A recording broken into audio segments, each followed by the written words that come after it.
નમસ્કાર દર્શક મિત્રો, શિનોર સમાચારમાં આપ સૌનું હાર્દિક સ્વાગત છે।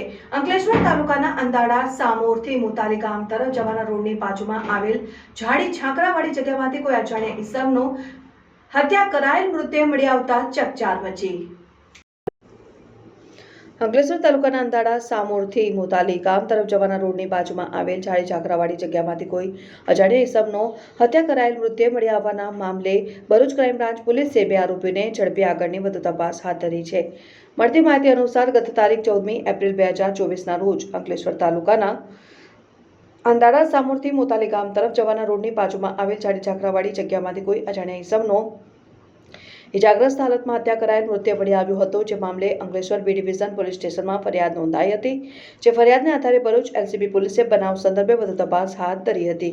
જેમાં અજાણ્યા ઈસમની હત્યા ઉજ્જૈન ખાતે રહેતા જગદીશસિંહ, સતપાલસિંહ તથા ગડખોલ ખાતે રહેતા લાલુભાઈ ગોપાલભાઈ તડવીની સંડોવણી બહાર આવી હતી અને મૃતક અજાણ્યા ઈસમની ઓળખ ગડખોલ આરોગ્ય કેન્દ્રના ઇન્ચાર્જ ડોક્ટર રાજેશકુમાર ભીખાભાઈ સિંધા તરીકે થઈ હતી। ત્યારે 6 મહિના અગાઉ તબીબની હત્યા કરવાના મામલે હત્યાની ઘટનામાં સંડોવાયેલ જગદીશસિંહની ઉજ્જૈનથી અને લાલુભાઈ તડવીની વડોદરા ખાતેથી ભરૂચ ક્રાઇમ બ્રાન્ચ પોલીસે ધરપકડ કરી બનાવ સંદર્ભે વધુ તપાસ હાથ ધરી છે। જેમાં પકડાયેલા બંને આરોપીઓએ કબૂલાત કરતા જણાવ્યું કે અમને પૈસાની જરૂર હોય આજથી 6 મહિના અગાઉ બપોરના આશરે 3 વાગ્યાના અરસામાં ગડખોલ પાટિયા પાસે ફરતા હતા। તે દરમિયાન મૃતક તબીબ રાજેશકુમાર સિંધા અયપ્પા મંદિરની સામેની કેનાલ તરફ દારૂ પીને મળી આવેલ તેમની પાસે બાઇક તથા મોબાઈલ ફોન પણ પડેલો જોવા મળ્યો।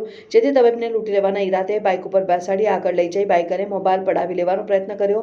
તે દરમિયાન મૃતક તબીબે સામે પ્રતિકાર કરતા માથા તથા છાતીના ભાગે કોઈ બોથડ પદાર્થ મારી જીવલેણ ઈજાઓ પહોંચાડી હત્યા કરી બાઇક અને મોબાઈલ ફોન લઈને ભાગી ગયા હતા અને પકડાઈ ન જવાય તે માટે બાઇકની નંબર પ્લેટ અને મોબાઈલમાં રહેલ સિમ કાર્ડ બહાર ફેંકી દીધું હતું। ત્યારે 6 મહિના અગાઉ લૂંટના ઈરાદે કરાયેલ તબીબની હત્યાના કેસમાં ભરૂચ ક્રાઇમ બ્રાન્ચે 2 આરોપીઓની ધરપકડ કરી આગળની કાર્યવાહી હાથ ધરી છે।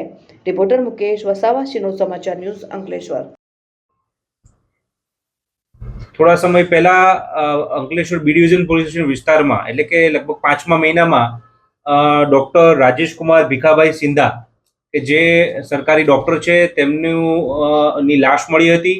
તે લગભગ જે વિસ્તાર જે છે એ મોતાલી જવાના રસ્તા ઉપર એટલે કે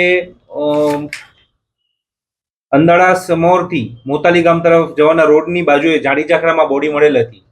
તેના પર તે જે ઈજાઓ હતી તે છાતીના ભાગે તથા માથાના ભાગે ઈજાઓ હતી। તેને અન્વયે પીએમ કરી તેને અન્વયે 302 નો ગુનો દાખલ કરવામાં આવેલ। આ ઘટના છે લગભગ 5મા મહિનામાં એટલે કે આજથી 6 મહિના પહેલા બનવા પામેલ। તે બાબતે મર્ડરનો ગુનો દાખલ કરેલ તથા પોલીસની ટીમ, એલસીબીની ટીમ તથા લોકલ પોલીસ એ આ મર્ડરને ડિટેક્ટ કરવા માટે સઘન પ્રયત્નો કરી રહી હતી। વડોદરા રેન્જ આઈજી સાહેબ તથા ભરૂચ એસપી સાહેબની સૂચનાઓ તથા તેમના માર્ગદર્શન હેઠળ તમામ તપાસ તથા ડિટેક્શનની કાર્યવાહી ચાલુ હતી। એ દરમિયાન એલસીબીની ટીમને આ બાબતે હ્યુમન સર્વેલન્સ તથા ટેકનિકલ સર્વેલન્સને અંતે ખૂબ એક ઇમ્પોર્ટન્ટ માહિતી મળેલ અને એમાં અમને બ્રેક થ્રુ મળેલ અને એના માટે આ મર્ડર માટે જવાબદાર 2 આરોપીઓ કે જેનું નામ છે જગદીશ સતપાલસિંહ તથા ગડખોલ ખાતે